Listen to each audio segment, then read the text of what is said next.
I mean, honestly, I'd be switching schools too, regardless.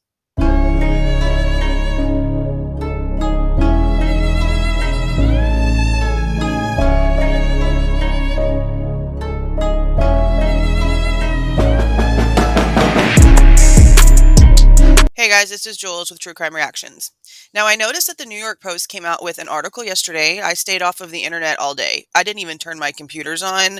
My kids were like, "What's going on with mom?" No, I just needed a break. I just wanted to be away from the internet, away from the interwebs, and just relax and watch TV and do nothing for like once. And it was nice, but I do feel like I'm a bit behind. Now, this article came out again yesterday on November the 11th, and it's about Dylan. We haven't gotten a lot of information about Dylan, and honestly, it's not giving a lot of information, but it is still something, and so I wanted to go over it with you guys. Now, I know that at this point, a million other news places have gone and rewritten this article, but the original article was from the New York Post because that is who Dylan's stepmom gave her statements to. So as you can see, published November the 11th, it's titled Surviving Roommate in University of Idaho Massacre Experiencing Survivor's Guilt and Switched Schools, Stepmom.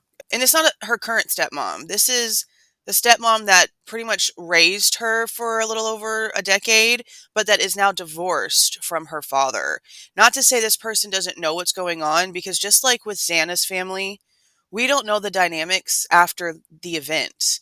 Things can be one way and then a tragedy happens and things switch up.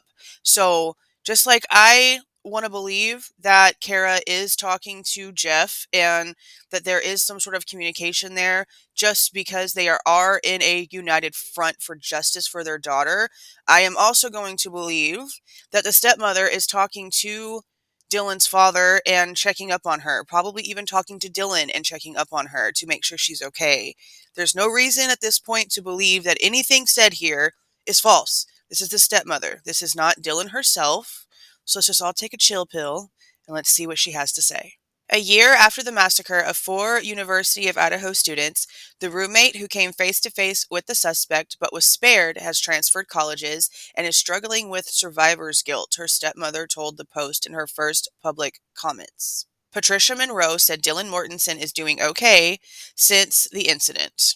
There's a lot of guilt because, if someone says, "Oh, well, Dylan was so lucky, you don't deserve to take on that luck," because all of the children deserved luck. They all deserved to be spared from that. And yes, they did. Yes, they did. Monroe, who was married to Mortensen's father, Brent Mortensen, helped raise Dylan from the time she was 7 years old, almost up until her graduation from high school. So that's like a decade.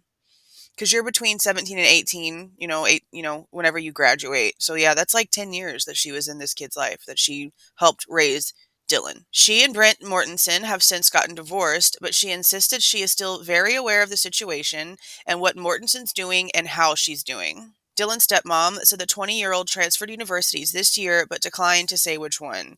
I don't blame them for that, regardless of how I feel, because everyone who watches me knows that I am very suspect of that 8-hour gap. I honestly feel that whatever caused that situation to happen, and this is going to sound however it sounds, but it was a selfish one, that 911 wasn't called because there were other things that needed to be handled first. And that's just my opinion. That's my opinion, and I could be wrong. And literally, it could be exactly how they're trying to tell us, that she freaked out, that she locked the door, blah, blah, blah, whatever. I don't believe that. I don't believe that whatsoever. Not with us knowing that the timeline is being based off of her and Bethany Funk's phones, and it's 5 minutes after the car left the neighborhood, according to what the police are telling us they have on surveillance.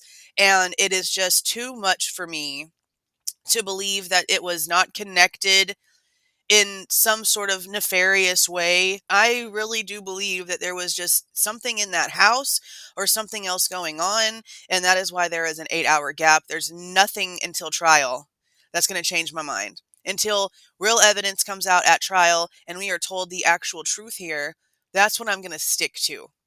I don't know if it has anything to do with these 4 beautiful people losing their lives or not. I don't.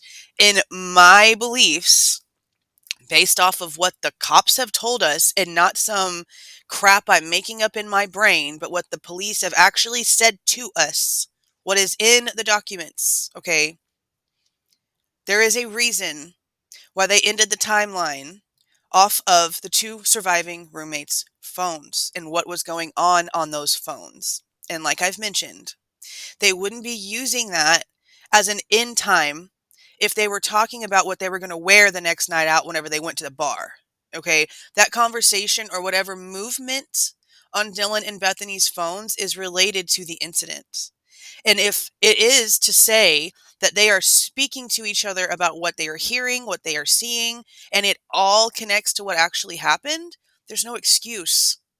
There's no excuse for an 8-hour gap. And the only way, in my opinion, that they're not getting in trouble is because it's not connected to what actually happened that night. It's something completely separate. That's just my belief. That's just my opinion. I could be wrong, but that's what it is. I don't think there's any more new information in the rest of this article. It's almost like they're just sort of reiterating what we already know about what the PCA says. Let's see. Her and Bethany were not attacked. They didn't call the police until around noon. This is just one fact that social media trolls and citizen sleuths have latched onto, slamming Mortensen and Funk since the case gained worldwide attention. Yeah. Sorry, not sorry. That 8-hour gap is too much. It's too much. They've called her everything from an unaliver to a drug dealer to a transgender person. That's what threw me, is that this part right here got put into this, which, speaking of transgender, okay, I'm not going to get into all that kind of stuff here. I personally don't care what you do. If you're an adult, do what you want as long as you're not hurting other people. I don't give a damn. All right. But there is a story that just came out over the past week or so that has blown my mind, that I am going to be putting on my second channel, Logical Oddity, here today. So I'm going to have a link for that in the description box of this video to go check it out. I am just floored by what I've read. This guy, I'm just going to leave it there. Just go click the link. Click the link. November 13th is the 1-year anniversary. Yeah, you guys, tomorrow. Tomorrow, we are hitting the 1-year mark.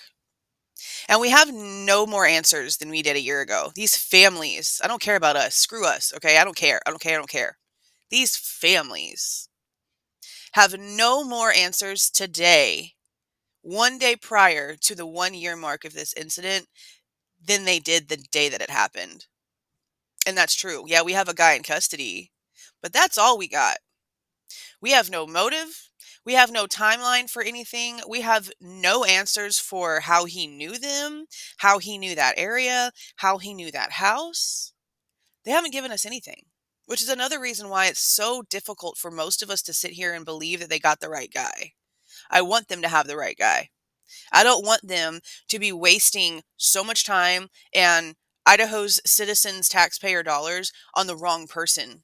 And I sit back and look at Kaylee's dad, Steve, and yeah, everyone has their opinion, and I have my opinion too now, okay, about what goes on in their personal life, all right? But Steve has been really vocal about this situation. And I don't really feel like he has any more answers either. But he has enough to where even he is questioning what's going on here. And I know that him and Christy are not united in this, and that's fine. They have every right to feel differently, even though they are married and it's about the same daughter that they both lost. They have every right to be viewing this case differently. Christy has every right to say, yep, he's the guy. I don't care. He needs to go. Get it over with. And for Steve to say, I am still very much open to the fact that there's more here. That's fine. There's nothing wrong with that. Actually, it's very good, in my opinion, that they are feeling differently, because that tells me that they're looking at things. I don't know how they were before this situation. I don't know if what they're portraying to us now is real. I just know what we see. We all just know what we're allowed to see. So the assumptions that we come up with and the opinions that we have are not being based on 100% truths, because we're only being allowed to see what the cameras are letting us. So what's the truth? Who knows? Eventually, it'll all come out. The fact that this is being drug out for so long is a little sad. Not a little, it's a lot sad. I just hope that in the end, they do have the right guy, and that we don't have to do this all over again. Because in my opinion, if it does come out that Bryan Kohberger is not the one who did this, I don't think this case will ever be solved. And it seems like a lot of people that I've seen talking about that possibility feel the same way, that it'll go cold, which is a possibility.